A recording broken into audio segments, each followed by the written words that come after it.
Hello friends, YouTube channel study के पर आज हम लोग डिस्कस करेंगे सौर मंडल के अंतर्गत पृथ्वी ग्रह के बारे में। विशेष रूप से इंपॉर्टेंट फैक्ट पर हम लोग बातचीत करेंगे। जैसे पृथ्वी, अगर प्रश्न आए कि पृथ्वी का आकार कैसा है तो बताएंगे पृथ्वी जियोड के आकार की है।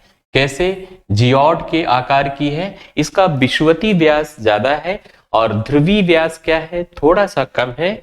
जैसे अगर प्रश्न करें सूर्य से दूरी के क्रम में पृथ्वी तीसरा और आकार में क्या है? पांचवा बड़ा ग्रह है। सूर्य से दूरी के क्रम में तीसरा और आकार में पांचवा बड़ा ग्रह है। अगर प्रश्न करें कि पृथ्वी का झुकाव कितना है तो झुकाव 23.5 डिग्री है। झुकाव के कारण ही क्या होता है? पृथ्वी पर ऋतुओं में परिवर्तन होता है। ऋतुओं में परिवर्तन होने का दो बड़े कारण हैं। पृथ्वी का अपने अक्ष पर झुकाव और पृथ्वी की वार्षिक गति के कारण क्या होता है? ऋतुओं में परिवर्तन होता है। जैसे पृथ्वी की वार्षिक गति के कारण ही पृथ्वी पर दिन और रात क्या होते हैं? इनकी अवधि क्या होती है? छोटी या बड़ी होती है। अगर पृथ्वी का विषुवती व्यास पूछा जाएगा तो 12,756 किलोमीटर है। इसका विषुवती व्यास कितना है? 12,756 किलोमीटर। वहीं अगर ध्रुवीय व्यास पूछेगा तो 12,714 किलोमीटर है। हम कह सकते हैं कि पृथ्वी का विषुवती व्यास क्या है? ज्यादा है और ध्रुवीय व्यास क्या है? कम है। जैसे अगर पृथ्वी का एक फिगर बनाया जाए तो पृथ्वी का जो ये विषुवती व्यास है ये ज्यादा है। ये कितना है? 12,756 किलोमीटर है। वहीं ध्रुवीय व्यास अगर देखा जाए, ध्रुवीय व्यास क्या है? 12,714 किलोमीटर है। ये ध्रुवीय व्यास कम है, विषुवती व्यास ज्यादा है। इस कारण से इसका आकार क्या कहा जा रहा है? जियोड के आकार की पृथ्वी है। नेक्स्ट बढ़ते हैं। पृथ्वी हम जानते हैं दो प्रकार की गतियां करती है। एक तो परिभ्रमण काल और एक परिक्रमण काल। परिक्रमण किसे कहते हैं? जैसे सूर्य है, सूर्य के चारों ओर चक्कर लगाना क्या कहलाता है? परिक्रमा कहलाता है। और इसी परिक्रमा से परिक्रमण बना है। सूर्य के चारों ओर घूमना परिक्रमण काल या वार्षिक गति कहते हैं। और पृथ्वी का अपनी धुरी पर घूमना, जैसे लट्टू एक जगह स्थिर होकर के अपनी धुरी पर घूमता है, अक्ष पर घूमता है, उसे हम लोग परिभ्रमण काल या दैनिक गति या घूर्णन गति के नाम से जानते हैं। तो पृथ्वी का परिभ्रमण काल, घूर्णन गति या दैनिक गति क्या है, इसके बारे में प्रश्न करता है। अगर प्रश्न करे कि पृथ्वी अक्षीय घूर्णन किस दिशा में है तो आप बताएंगे अक्ष पर पश्चिम से पूर्व दिशा में घूमती है। किस दिशा में? पश्चिम से पूर्व दिशा में घूमती है। कितने समय में एक चक्कर लगा लेती है? तो हम लोग जानते हैं लगभग 24 घंटे में पृथ्वी क्या करती है? अपने अक्ष पर एक चक्कर पूरा कर लेती है। कितने टाइम में करती है? लगभग 24 घंटे, 23 घंटा, 56 मिनट, 4 सेकंड में पृथ्वी क्या करती है? एक चक्कर पूरा करती है। हम लिख सकते हैं इस आंकड़े को लगभग 24 घंटे। लगभग क्या लिख सकते हैं? लगभग 24 घंटा लिख सकते हैं। अगर प्रश्न करें कि पृथ्वी का परिभ्रमण काल कितना है, दैनिक गति या घूर्णन गति कितनी है, तो बताएंगे लगभग 24 घंटा है। इसी पृथ्वी की इसी परिभ्रमण काल या दैनिक गति के कारण ही दिन और रात होते हैं। हम जानते हैं कि पृथ्वी का जो भाग सूर्य के सामने पड़ता है उस भाग में दिन और जो भाग पीछे पड़ता है उस भाग में रातें होती हैं। नेक्स्ट बढ़ते हैं। परिक्रमण काल क्या है? सूर्य के चारों ओर पृथ्वी का परिक्रमा करना, परिक्रमा से परिक्रमण बना है, उसे हम लोग क्या कहते हैं? परिक्रमण काल कहते हैं या वार्षिक गति कहते हैं, जो एक वर्ष में एक चक्कर पूरा करती है सूर्य के चारों ओर घूम करके। यह कितने समय में करती है? तो हम जानते हैं लगभग 365 दिन, 5 घंटा 48 मिनट और 46 सेकंड में पृथ्वी सूर्य के चारों ओर एक चक्कर लगा लेती है, इसे ही हम लोग क्या कहते हैं, वर्ष कहते हैं, सौर वर्ष कहते हैं। कितने समय में, लगभग लिख सकते हैं, लगभग 365 दिन 6 घंटा में पृथ्वी क्या करती है, सूर्य के चारों ओर एक चक्कर लगा लेती है। और जो आपका 6 घंटा बचा रहता है, हम कहते हैं एक वर्ष में कितने दिन होते हैं, तो हम बताते हैं 365 या 366 दिन होते हैं। साधारण वर्षों में 365 दिन होते हैं, लेकिन लीप ईयर जब चौथे साल 6 चौक 24 6 घंटा बचा रहता है, हर चौथे साल वर्ष क्या हो जाता है, 366 दिन का हो जाता है। यही घंटा जो बचा रहता है 4 वर्ष में एक दिन बन जाता है, इसीलिए इसे लीप ईयर के नाम से जानते हैं। आप लोग याद रखेंगे परिक्रमण काल या वार्षिक गति पृथ्वी की क्या है, और इसी के कारण हम जानते हैं वार्षिक गति और अक्षीय झुकाव के कारण ऋतुओं में परिवर्तन हो रहा है, दिन की अवधि बड़ी या छोटी हो रही है। अगर प्रश्न आए तो आप करेंगे। पृथ्वी पर ऋतुओं में परिवर्तन अगर पूछे, पृथ्वी पर ऋतुओं में परिवर्तन, तो कारण क्या है, अक्षीय झुकाव। पृथ्वी का अक्षीय झुकाव के कारण एवं वार्षिक गति के कारण होता है। किसके कारण, अक्षीय झुकाव और वार्षिक गति के कारण ऋतुओं में परिवर्तन होता है। और वार्षिक गति के कारण ही पृथ्वी पर दिन रात छोटा या बड़ा होता है, इसको भी ध्यान रखेंगे। अगर प्रश्न करे कि सूर्य का प्रकाश पृथ्वी तक पहुंचने में कितना समय लगता है, तो बताएंगे 8 मिनट 16.6 सेकंड का समय लगता है। जल की उपस्थिति के कारण इसे हम लोग क्या कहते हैं, नीला ग्रह के नाम से जानते हैं, नीला ग्रह भी कहते हैं। सूर्य के बाद पृथ्वी के सबसे निकट का तारा क्या है, प्रॉक्सिमा सेंचुरी क्या है।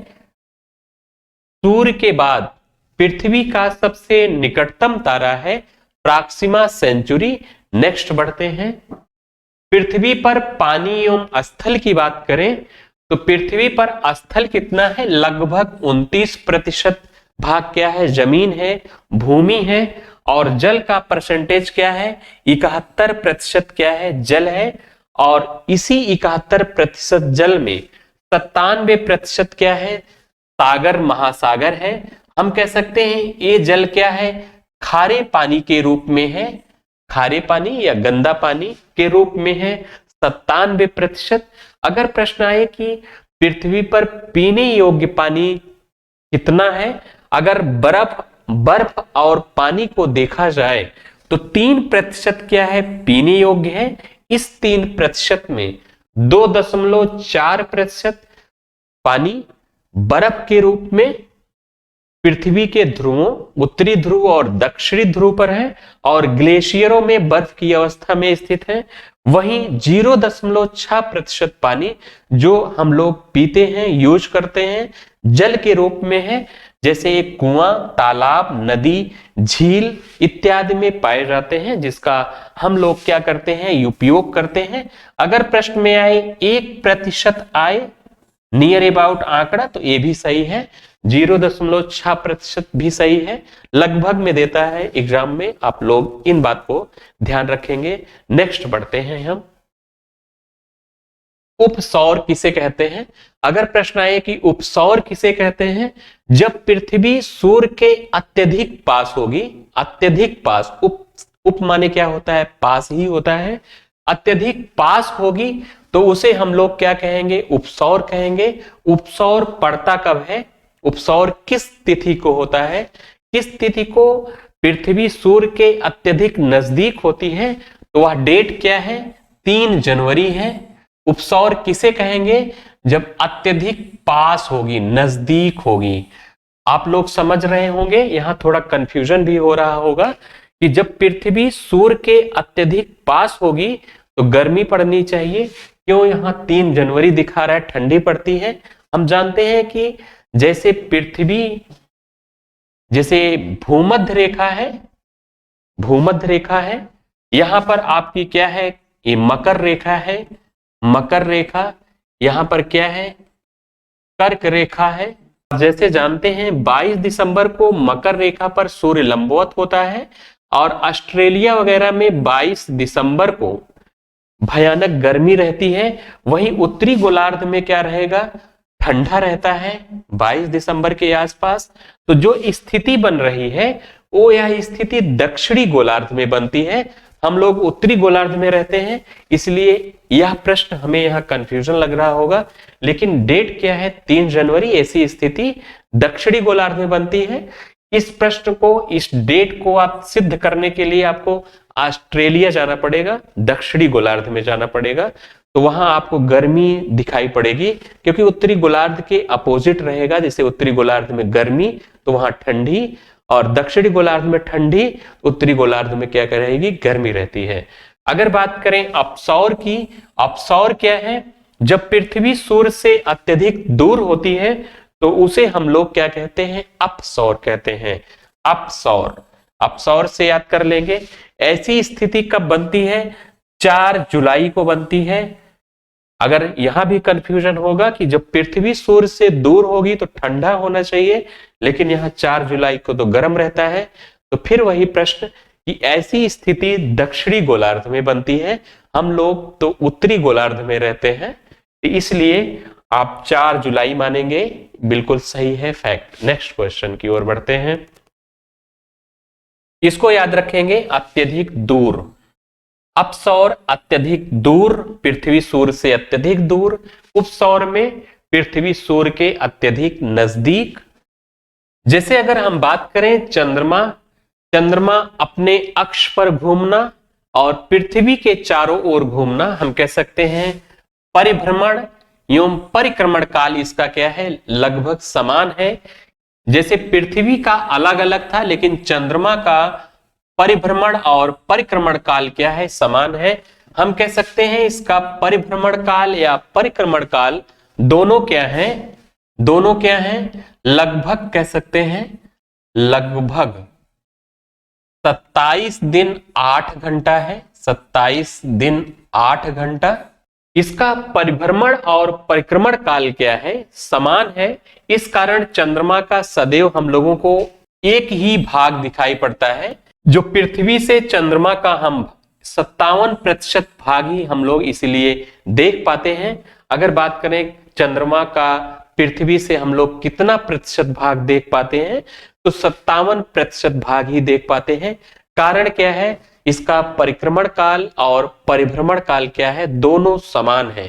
चंद्रमा को जीवाश्म ग्रह भी कहते हैं। अगर प्रश्न आए कि जीवाश्म ग्रह किसे कहते हैं, तो चंद्रमा को। और चंद्रमा पर जो धूल के मैदान है, इसे हम लोग क्या कहते हैं, इसे शांति सागर कहते हैं। सुपर मून किसे कहेंगे, जैसे हम लोगों ने उपसौर अपसौर पढ़ा, वो सूर्य और पृथ्वी के संदर्भ में था। यहां पर क्या है, चंद्रमा के संदर्भ में है। चंद्रमा जब पृथ्वी के सबसे नजदीक होगा, चंद्रमा हम जानते हैं चंद्रमा पृथ्वी के चारों ओर चक्कर लगाता है, पृथ्वी का उपग्रह है। जब चंद्रमा पृथ्वी के सबसे नजदीक होगा तो उस स्थिति को क्या कहेंगे, सुपर मून कहते हैं। क्या कहते हैं, सुपर मून या पेरजी फुल मून के नाम से जानते हैं। अगर प्रश्न आए कि चंद्रमा जब पृथ्वी के सबसे नजदीक होगा तो उसे क्या कहते हैं, तो हम लोग क्या बताएंगे, उसे सुपर मून कहते हैं। ब्लू मून क्या है, जब एक कैलेंडर माह में 2 पूर्णिमा पड़ती है, 2 पूर्णिमाएं पड़े, तो दूसरी पूर्णिमा का चांद क्या कहलाएगा, ब्लू मून कहलाता है। 2 पूर्णिमा पड़े तो दूसरी पूर्णिमा का चांद क्या कहलाएगा, ब्लू मून कहलाएगा।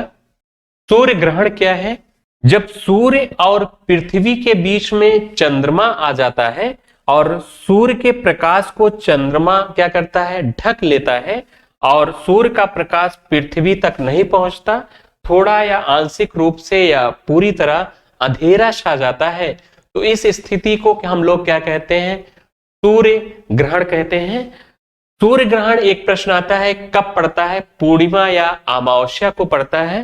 तो सूर्य ग्रहण हमेशा कब पड़ता है, अमावस्या को पड़ता है, याद रखेंगे।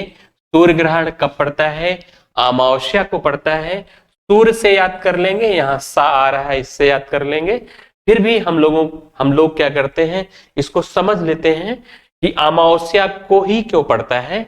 नेक्स्ट देख लेते हैं, एक जैसे फिगर बना हुआ है, इसमें पृथ्वी क्या कर रही है, सूर्य के चारों ओर चक्कर लगाती है, सूर्य के चारों ओर मान लेते हैं चक्कर लगाती है। और चंद्रमा क्या कर रहा है, चंद्रमा बना हुआ है, क्या बना है, चंद्रमा। चंद्रमा क्या कर रहा है, पृथ्वी के चारों ओर चक्कर लगा रहा है। जैसे हम देख रहे हैं, ये क्या है, ये अमावस्या का चंद्रमा है। अमावस्या का चंद्रमा नया होता है, इसे हम इंग्लिश में न्यू मून भी कहते हैं। नया होता है, हमें दिखाई नहीं देता है, हमें दिखाई नहीं देगा। कारण क्या है, सूर्य की रोशनी चंद्रमा पर पड़ती है और सामने क्या करता है, ढक लेता है, ये भाग अंधेरा रहता है। तो पृथ्वी से बीच में सामने रहेगा तो हमें दिखाई नहीं पड़ता है, इसलिए अमावस्या का चांद, न्यू मून का चांद हमें दिखाई नहीं पड़ता है। सूर्य और पृथ्वी के बीच चंद्रमा कब आता है, अमावस्या को ही आता है। इसीलिए हमेशा सूर्य ग्रहण कब होता है, अमावस्या को ही होता है।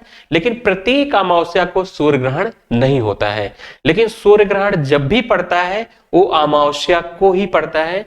क्यों, कारण ये है कि सूर्य और पृथ्वी के बीच चंद्रमा कब आता है, अमावस्या को ही आता है। जैसे हम जानते हैं कि 27 दिन 8 घंटे में क्या करता है, उसका परिक्रमण काल है। तो जो ये 14 दिन का आपका बचता है, इसे हम लोग क्या कहते हैं, शुक्ल पक्ष कहते हैं। शुक्ल पक्ष, यहां देखेंगे प्रथमा को नहीं दिखाई दिया, द्वितीया को थोड़ा सा दिखाई, तृतीया, चतुर्थी, पंचमी, इस तरह शुक्ल पक्ष की ये क्या है, सप्तमी है, सप्तमी, फिर अष्टमी, नौवीं, 10वीं, 14वीं आएगा। तो जब इस टाइम आएगा तो आपको चंद्रमा पूरा दिखाई पड़ता है, इसकी रोशनी, सूर्य की रोशनी चंद्रमा पर पड़ेगी और पृथ्वी से यह पूरा दिखाई देगा। इसे हम जब पूरा दिखाई देता है तो इसे हम लोग क्या कहते हैं, इसे फुल मून कहते हैं। इसे क्या बोला जाएगा, पूर्णिमा बोला जाता है। हम जानते हैं कि पूर्णिमा को ही चंद्र ग्रहण पड़ता है। चंद्र ग्रहण कब पड़ता है, जब सूर्य और चंद्रमा के बीच में कौन आ जाए, पृथ्वी आ जाए, क्या पड़ता है, उसे हम लोग चंद्र ग्रहण कहते हैं। सूर्य के प्रकाश को पृथ्वी क्या करती है, ढक लेती है और इसकी रोशनी चंद्रमा पर नहीं पहुंच पाती है। चंद्रमा के पास अपना प्रकाश नहीं है। सूर्य का प्रकाश जब चंद्रमा पर पड़ता है, रिफ्लेक्ट होकर के क्या होता है, पृथ्वी पर आता है, जो चमकता है तो हमें दिखाई पड़ता है चांदनी रात में। तो अगर प्रश्न करें कि चंद्र ग्रहण कब पड़ता है, तो चंद्र ग्रहण हमेशा पूर्णिमा को पड़ता है, क्योंकि पूर्णिमा को ही सूर्य और चंद्रमा के बीच में पृथ्वी आती है। ये 14 दिन आपका क्या कहलाता है, शुक्ल पक्ष कहलाता है। और यह 14 दिन क्या कहलाता है, कृष्ण पक्ष कहलाता है, कृष्ण पक्ष कहलाता है। शुक्ल पक्ष में चांद क्या होता है, बढ़ता है, और कृष्ण पक्ष में चांद क्या होता है, घटता है। यहाँ घटते घटते कम हो जाएगा। जैसे कृष्ण पक्ष की सप्तमी में चांद आधा और शुक्ल पक्ष की सप्तमी में चांद क्या होता है, आधा होता है। चंद्र ग्रहण किसे कहेंगे, जब सूर्य और चंद्रमा के बीच में कौन आ जाएगा, पृथ्वी आ जाएगी, तो उसे हम लोग क्या कहेंगे, चंद्र ग्रहण कहते हैं। चंद्र ग्रहण हमेशा पूर्णिमा को पड़ता है। कब पड़ेगा, पूर्णिमा को पड़ता है। पूर्णिमा को क्या वो पड़ता है, पूर्णिमा को ही सूर्य और चंद्रमा के बीच में पृथ्वी आती है। ये पूर्णिमा का चांद है, लेकिन प्रत्येक पूर्णिमा को चंद्र ग्रहण नहीं पड़ता है, इस बात को भी ध्यान रखेंगे। नेक्स्ट बढ़ते हैं, उपसौर कब पड़ता है। उपसौर हम लोगों ने जाना कब पड़ता है, उपसौर 3 जनवरी को पड़ता है। उपसौर किसे कहते हैं, जब पृथ्वी सूर्य के अत्यधिक पास होगी तो उसे हम लोग क्या कहते हैं, उपसौर कहते हैं। अपसौर किसे कहते हैं, जब पृथ्वी सूर्य से अत्यधिक दूर होगी तो उसे हम लोग क्या कहते हैं, अपसौर कहते हैं। अपसौर कब पड़ता है, तो अपसौर हम लोगों ने पढ़ा, अपसौर 4 जुलाई को पड़ता है अपसौर। वही 21 जून हम लोग जानते ही हैं, कर्क रेखा पर लंबवत चमकता है और उत्तरी गोलार्ध का सबसे बड़ा दिन होता है। 22 दिसंबर क्या है, सूर्य मकर रेखा पर लंबवत चमकता है और दक्षिणी गोलार्ध का सबसे बड़ा दिन होता है। नेक्स्ट बढ़ते हैं, निम्न में से कौन सा कथन असत्य है? इसमें असत्य कथन छांटना है। सुपरमून क्या है? चंद्रमा पृथ्वी के अत्यधिक नजदीक हो। जब चंद्रमा पृथ्वी के अत्यधिक नजदीक होता है उसे सुपरमून कहते हैं। बिल्कुल कथन क्या है? सही है, इसमें असत्य छांटना है। ब्लू मून किसे कहेंगे? जब एक कैलेंडर माह में 2 पूर्णिमा पड़े तो दूसरी पूर्णिमा का चांद ब्लू मून कहलाता है। ये भी कथन क्या है? सत्य है। तीसरा है उपसौर। जब पृथ्वी सूर्य के अत्यधिक नजदीक हो तो उसे उपसौर कहते हैं। बिल्कुल सही है कथन। अपसौर, जब पृथ्वी सूर्य के अत्यधिक नजदीक, यहां नजदीक नहीं दूर होगा, यही कथन क्या है? असत्य है। नेक्स्ट बढ़ते हैं। प्रश्न के अनुसार चौथा ऑप्शन इसमें सही होगा। सूर्य ग्रहण हमेशा पड़ता है, तो सूर्य ग्रहण हमेशा कब पड़ता है? तो सूर्य ग्रहण हमेशा अमावस्या को पड़ता है। वहीं चंद्र ग्रहण हमेशा क्या होता है? पूर्णिमा को पड़ता है। लेकिन प्रत्येक अमावस्या को सूर्य ग्रहण और प्रत्येक पूर्णिमा को चंद्र ग्रहण नहीं होता है। लेकिन जब भी सूर्य ग्रहण होगा अमावस्या को ही पड़ेगा, और जब भी चंद्र ग्रहण होगा वह पूर्णिमा को ही पड़ता है। नेक्स्ट वीडियो में पुनः मिलते हैं। Thank you.